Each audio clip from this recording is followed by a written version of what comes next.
لا نبي بعده. اللهم صل على سيدنا محمد النبي الأمي وعلى آله وصحبه وبارك وسلم. قال الله تعالى في القرآن العظيم وهو أصدق القائلين: أعوذ بالله من الشيطان الرجيم. يا أيها الذين آمنوا اتقوا الله حق تقاته ولا تموتن إلا وأنتم مسلمون.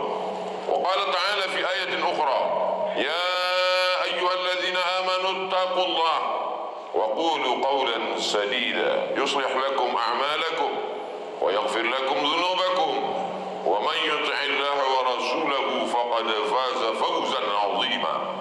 عباد الله، أوصيكم ونفسي بتقوى الله وطاعته فقad fazal muttaqun. Hadirin jamaah Jumat yang dimuliakan Allah Subhanahu wa taala.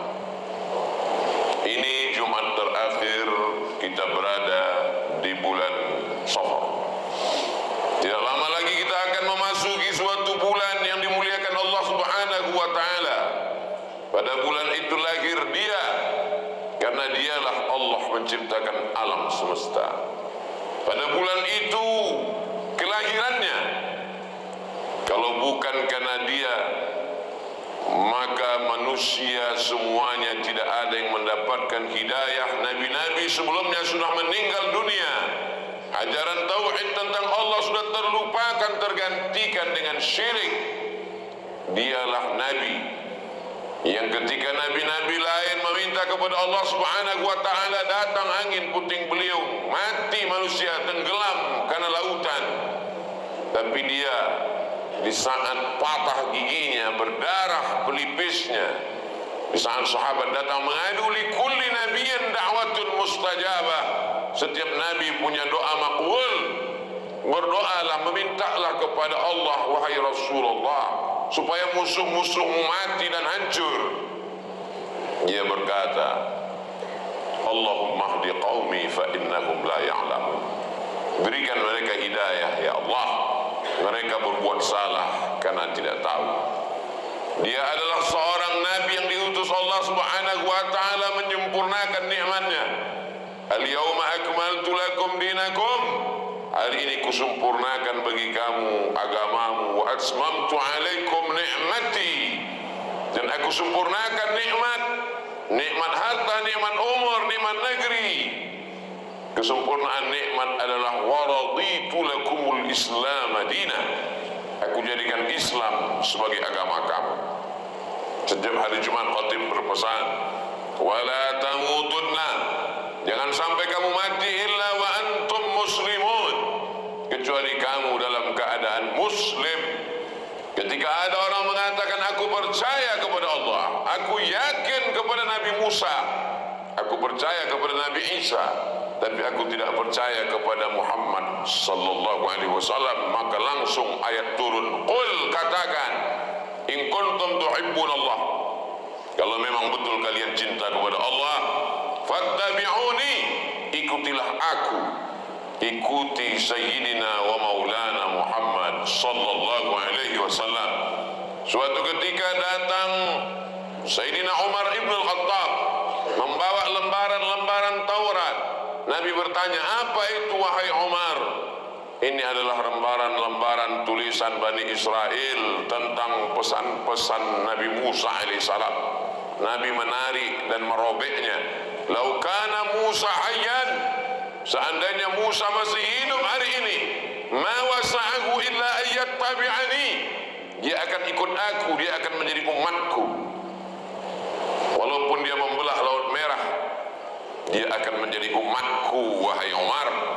Dan itu terlihat pada peristiwa Isra dan Mi'raj, saat Allah memperjalankannya minal Masjidil Harami ilal Masjidil Aqsa. Begitu sampai di Masjidil Aqsa, dia melaksanakan salat. Nabi Ibrahim sebagai makmum, Nabi Musa sebagai makmum, Nabi Isa sebagai makmum. Sebagai imamnya adalah Sayyidina wa Maulana Muhammad sallallahu alaihi wasallam. Itulah mengapa kita menyebutnya Sayyidina, karena dia berkata, ana sayyidu waladi Adam, pemimpin anak cucu keturunan Adam, akulah pemimpinnya. Kemudian kita ana sayyidu waladina wa maulana wa wa syafi'ina wa dhukhrina wa qurrati a'yunina Muhammad sallallahu alaihi wasallam. Allah bersolawat, malaikat bersolawat. Innallaha wa malaikatahu yusalluna 'alan nabi. Apa makna Allah bersolawat? Allah merahmatinya, tidak putus kasih sayang Allah. Apa makna malaikat bersolawat? Malaikat senantiasa berdoa kepada Allah supaya Allah mencurahkan rahmatnya kepada Nabi Muhammad sallallahu alaihi wasallam. Lalu bagaimana dengan kita? Ya ayyuhalladzina amanu, hai orang yang percaya bahwa dia adalah utusan Allah, sallu alaihi, bersolawatlah kepadanya, wasallimu, ucapkan salam kepadanya, taslima, sebenar-benar ucapan keselamatan. Sahabat pun datang beramai-ramai bertanya. Kalau mengucapkan salam kami tahu, assalamualaikum ya Rasulullah, assalamualaikum ya Habiballah, assalamualaikum ya Nabi Allah, assalamualaikum ya khaira khalqillah, assalamualaikum ya safwatallah. Bagaimana cara bersalawat? Nabi mengajarkan, Allahumma salli ala sayyidina Muhammad wa ala ali sayyidina Muhammad. Allahumma salli ala sayyidina Muhammad wa ala ali sayyidina Muhammad kama sallaita ala sayyidina Ibrahim wa ala ali sayyidina Ibrahim.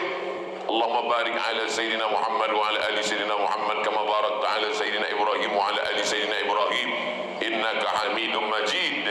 Man shalla alayya salatan, siapa yang bersalawat satu kali saja, sallallahu alaihi biha asyra, Allah balas 10 salawat, Allah balas 10 rahmat, Allah balas 10 kebaikan. Wa huddan anhu asyara sayyi'at, Allah tutupi 10 dosa silap dan kesalahan. Wa rufi'an lahu asyara darajat, Allah naikkan derajat tingkatan kemuliaan di sisi Allah karena salawat. Andai pilihannya cuma 2 antara istighfar dan salawat, manakah yang saya lakukan wahai Habib, wahai Ustaz, wahai Buya, wahai ulama? Dua-duanya laksanakan. Istighfar laksanakan, salawat laksanakan. Tapi andai nafasmu hanya terhembus sekali, andai engkau ingin menguji, kalau engkau beristighfar hanya dosa yang terampuni, tapi kalau engkau bersalawat, Allah membalas 10 salawat. Allah menghapuskan dosa-dosamu dan Allah mengangkat derajatmu 10 tingkatan. Maka utama salawat. Orang yang sholat tidak bersalawat, batal sholatnya. Orang yang khutbah lupa bersalawat, berubah khutbah Jumat menjadi sholat zuhur. Karena syarat sahnya sholat Jumat ada khutbah, tidak ada salawat, batal khutbah, batal sholat Jumat, menjadi sholat zuhur. Sholat zuhur pun menjadi batal kalau imam lupa bersalawat. Doa yang dipanjatkan kepada Allah tidak diterima Allah, tidak dibawa oleh malaikat, kecuali dengan ucapan Allahumma salli ala sayyidina Muhammad wa ala ali sayyidina Muhammad. Ada orang yang bodoh, jahil, dia katakan Nabi perlu salawat kita, dia katakan Nabi perlu doa kita. Nabi kalian perlu salawat, Nabi kalian perlu didoakan. Alam ini tercipta karena dia. Kalau bukan karena Muhammad sallallahu alaihi wasallam, tidak ada alam semesta ini. Allah subhanahu wa ta'ala memasukkan orang ke dalam surga karena syafaatnya. Dia tidak memerlukan doa kita. Andai tidak ada lagi manusia bersolawat di atas dunia ini, tidak mengurangi kemuliaannya. Andai semua manusia bersolawat di atas muka bumi ini, dia tidak bertambah mulia, karena dia sudah mulia tanpa kita. Kita bersolawat karena kita ingin dekat dengannya. Di saat semua makhluk ingin dekat, siapa yang paling dekat? Aqrabu majlisan, orang yang paling dekat tempatnya dengan Nabi. Aktsaruhum salatan, orang yang paling banyak bersolawat. Allahumma salli ala sayyidina Muhammad wa ala sayyidina Muhammad. Terkhusus pada hari Jumat, inna salatakum ma'rudatun alayya, salawat kamu dibawa ke makamku di Masjid Nabawi. Sahabat Nabi itu cerdas. Mereka tidak hanya mendengar, tapi mereka berpikir dan bertanya, kaifa salatuna ma'rudatun alaika wa qad arimta? Bagaimana mungkin selawat kami dibawa kepadamu padahal engkau sudah mati meninggal dunia? sudah dimakan cacing tanah. Untuk apa lagi salawat kami dibawa ke makammu ya Rasulullah? Rasul menjawab, innallaha harramal arda ajsadal anbiya. Allah mengharamkan tanah memakan jasad para nabi. Jasad nabi tak dimakan cacing tanah. Kalau ada orang sekarang yang tidak percaya, maka sesungguhnya orang Yahudi Bani Israel dengan keilmuan dan keyakinan mereka percaya bahwa jasad Nabi itu tidak dimakan cacing tanah. Mereka tahu untuk masuk ke kota Madinah syaratnya mesti muslim. Mereka pura-pura menjadi mu'alaf masuk Islam, menyewa rumah di dekat Masjid Nabawi. Kamarnya dia lobangi untuk menembus makam Nabi Muhammad sallallahu alaihi wasallam. Allah menjaga jasad Nabi Muhammad. Bagaimana cara Allah menjaganya? Allah mempertemukan sultan yang berkuasa saat itu bernama Nuruddin Zanki berjumpa dengan Rasulullah sallallahu alaihi wasallam. Hai sultan yang adil dan amanah, ada orang yang ingin mencuri jasadku. Maka saat itu juga Sultan Nuruddin Zanki memerintahkan bala tentaranya periksa semua rumah-rumah yang ada di kota Al-Madinah Al-Munawwarah. Mereka pun menemukan ada satu kamar yang sudah siap menggali lubang terowongan menuju makam jasad Rasulullah SAW. Terselamatkan. Lalu kemudian ditemboklah dengan tembok besi sekeliling makam Rasulullah sallallahu alaihi wasallam. Begitu Allah menjaga jasad Rasulullah sallallahu alaihi wasallam. Yahudi tak dapat menembusnya. Cacing tanah tak memakan darah dagingnya. Allah menjaganya. Dia adalah manusia yang ketika semua orang berjemur di atas panas terik padang mahsyar, ada yang tenggelam karena keringatnya sampai ke mata kaki, ada yang tenggelam sampai ke lutut, sampai ke pinggang, sampai ke perut, sampai ke leher. Mereka tidak tahan karena tegak terlalu lama. Mereka datang menghadap Nabi Adam alaihi salam. Wahai Adam, berikan kami syafaat, menghadaplah kepada Allah. Kami tidak tahan terlalu lama menunggu. Kata Nabi Adam, aku malu menghadap Allah. Ketika Allah mengatakan kepadaku, la taqraba hadhihi syajarah, jangan dekati buah khuldi, fatakuna minaz zalimin, nanti kau jadi orang zalim, aniaya. Aku lupa, aku silap, aku tersalah, aku termakan buah khuldi, lalu aku bertaubat. Rabbana zalamna anfusana wa illam taghfir lana wa tarhamna lanakunanna minal khasirin. Mereka menghadap kepada Nabi Nuh. Wahai Nabi Nuh, menghadaplah kepada Allah, tolonglah kami supaya cepat diputuskan perkara di padang mahsyar, kami tak tahan lagi. Kata Nabi Nuh, aku malu menghadap Allah. Saat aku memanggil anakku Kan'an, ya bunayya arkab ma'ana, wahai anakku mari naik ke atas perahu ayah.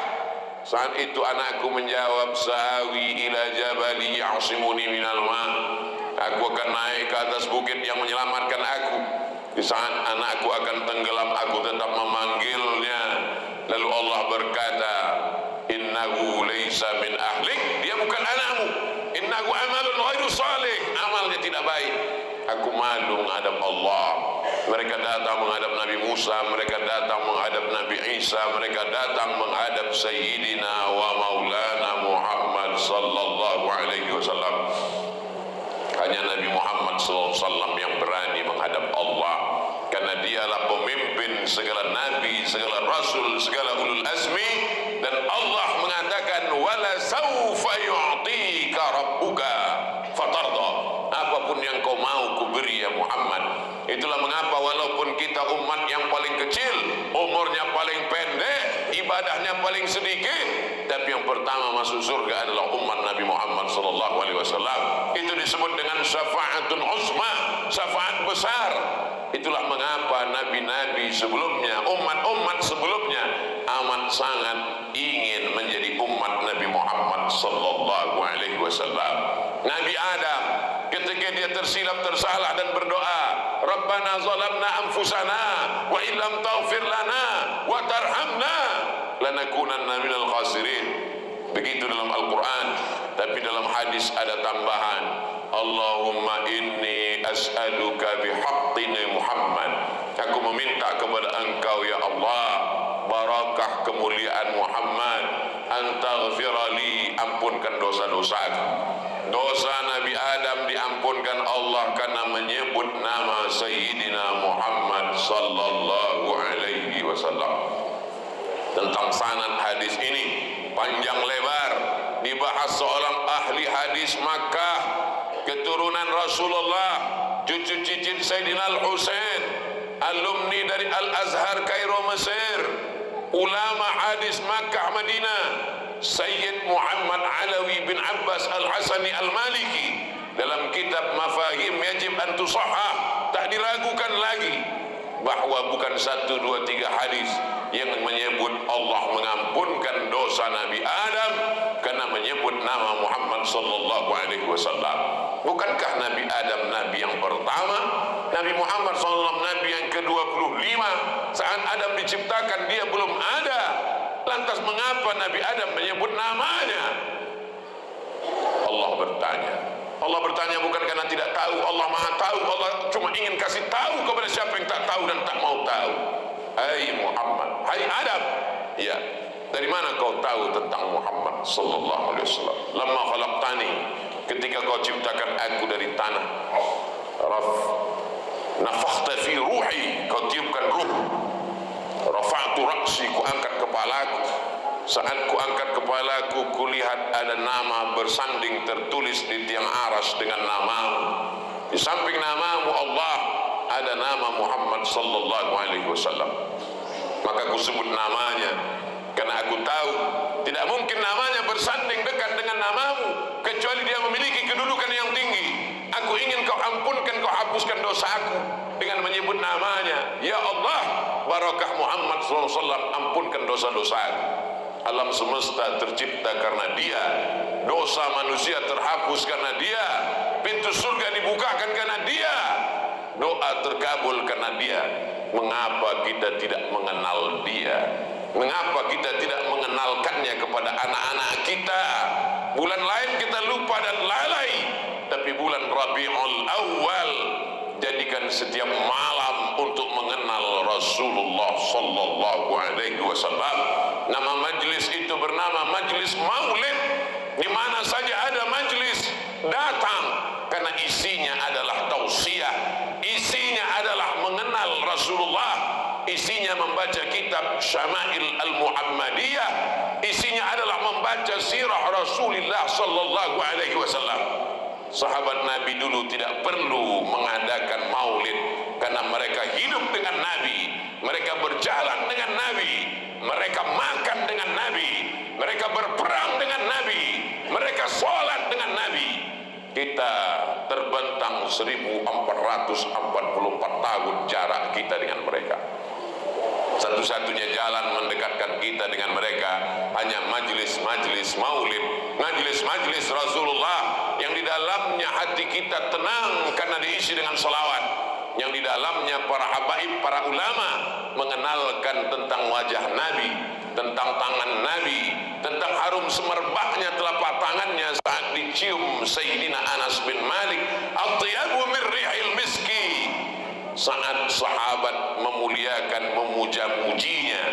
Dulu tabi'in tak berjumpa dengan Nabi, mereka membawa anak-anak mereka berjumpa dengan sahabat Nabi. Di mana Nabi giginya patah, di mana Nabi berdarah, sahabat menunjukkan kepada tabi'in. Tabi'in datang kepada sahabat, bagaimana rumah Nabi? Lalu sahabat tegak berdiri sambil mengacungkan tangan ke atas. Beginilah tingginya atap rumah Rasulullah sallallahu alaihi wasallam. Mereka sangat ingin tahu. Tak kenal maka tak cinta, tak cinta maka tak sayang. Kenapa anak-anak kita tidak kenal? Karena mereka lebih kenal dengan artis, mereka lebih kenal dengan tokoh idolanya. Karena itu yang dia lihat di televisi, itu yang dia tonton di sinetron. Siapa yang mengenalkan Rasulullah sallallahu alaihi wasallam? Kita melalui majlis-majlis maulid. Setiap malam di bulan Rabiul Awal, ba'da Isya, ba'da Maghrib, ba'da subuh, pengajian di kantor. belikan buku untuk anak-anak kita supaya mereka punya satu kenangan. Pada saat Maulid tahun 1444 Hijrah, ayah saya membelikan kitab Hayatu Muhammad Dr. Husin Haikal. Ayah saya membelikan Ar-Rahiq Al-Makhtum, pemenang lomba Maulid Nabi yang diadakan di kota Makkah Al-Mukarramah. 150 penulis dunia ikut berkompetisi berlomba. Pemenangnya nomor 1 dari India, kaum minoritas muslim di tengah komunitas non-muslim. Dia adalah Syekh Safiur Rahman Al-Mubarak Furi. Sekolah-sekolah, kampus-kampus buat lomba menulis makalah, menulis cerpen, menulis novel. Sekolah-sekolah buat lomba bercerita tentang Rasulullah sallallahu alaihi wasallam. Jadikan bulan Rabiul Awal sebagai titik awal kecintaan. Dari cinta itu akan tertanam kerinduan. Dari kerinduan itu akan terbawa ke dalam mimpi. Dari mimpi akan berwujud pada kenyataan. Kalau sudah nyata, maka kematian menjadi sesuatu yang diinginkan, karena satu-satunya cara ingin berjumpa hanya melewati pintu kematian.